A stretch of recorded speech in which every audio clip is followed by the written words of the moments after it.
श्रीगणपति अथर्वशीर्ष। हरिः ओम। नमस्ते गणपतये।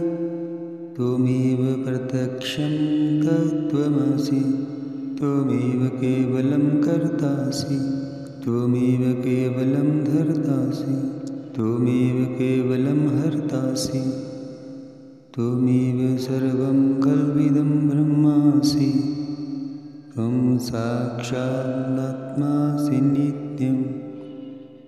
ऋतं वच्मि सत्यं वच्मि, अवतुं माम् अवज्ञानम्, अवश्रोतारम् अवदातारम्, अवधातारम् अवानोचानमवशिष्यम्, अवपश्चातात् अवपुरस्तात्, अवचोत्तरातात्, अवदक्षिणातात्, अवचोर्ध्वातात्, अवधरातात्। सर्वतो मां पाहि पाहि समन्तात्।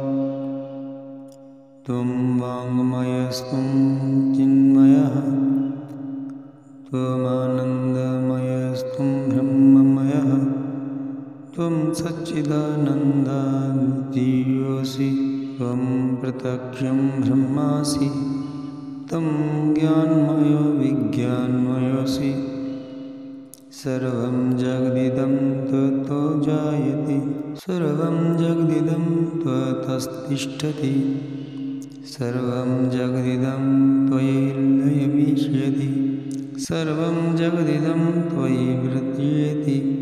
त्वं भूमिरापो नलो नीलो नभः, त्वं चत्वारि वाक्पदानि, त्वं गुणत्रयातीतः, त्वं कालत्रयातीतः, त्वं देहत्रयातीतः, त्वं मूलाधारस्थोऽसि नित्यं, त्वं शक्तित्रयात्मकः, त्वं योगिनो ध्यायन्ति नित्यं।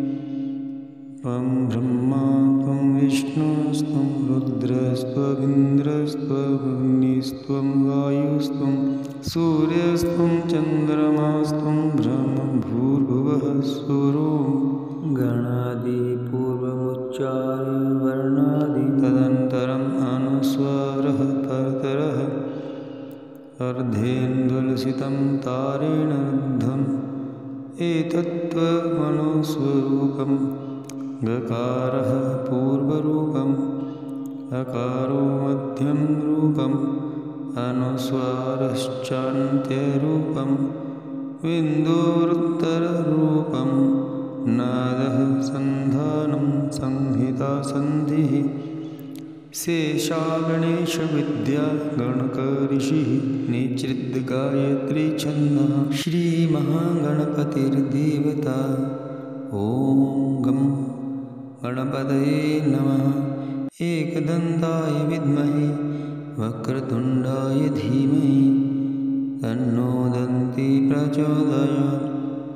एकदन्तं चतुर्हस्तं पाशङ्कुशधारिणम्, अभयं वरदं हस्ते बिभ्राणं मूषकध्वजम्, रक्तं लम्बोदरं शूर्पकर्णकं रक्तवाससं, रक्तगन्धानुलिप्ताङ्गं रक्तपुष्पैः सुपूजितं, भक्तानुकम्पिनं देवं जगत्कारणं जीवत्यम्।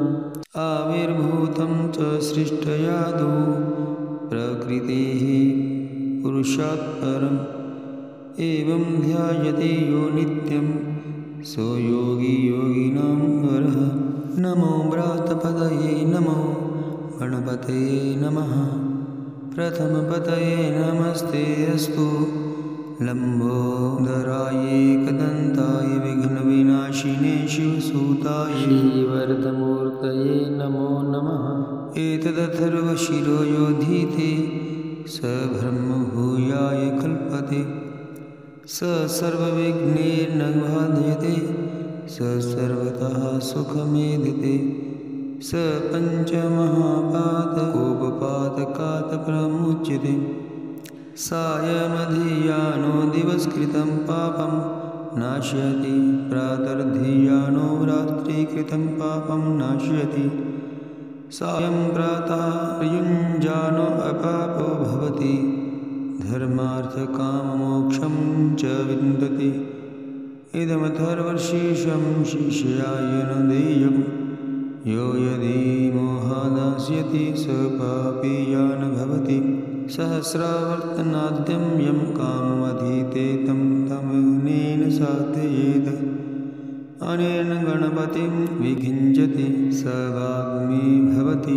चतुर्थ्यामनशं जपति स विद्यावान् भवति इत्यथर्वणवाक्यं ब्रह्मादाचरणं विद्यात् न बिभेति कदाचनेति यो दुर्वाङ्कुरेर्यजति स विश्रवणोपमो भवति यो लाजिर्यजति स यशोवान् भवति स मेधावान् भवति यो मोदकसहस्रेण यजति स वाञ्छितफलमवाप्नोति यः साज्यसमिद्भिर्यजति स सर्वं लभते स सर्वं लभते अष्टो ब्राह्मणान् समयग्राहयित्वा सूर्यवर्चस्वी भवति सूर्यगृहे महानद्यां प्रतिमा सन्निधो वा जप्त्वा सिद्धमन्त्रो भवति महाविघ्नात् प्रमुच्यते महापापात् प्रमुच्यते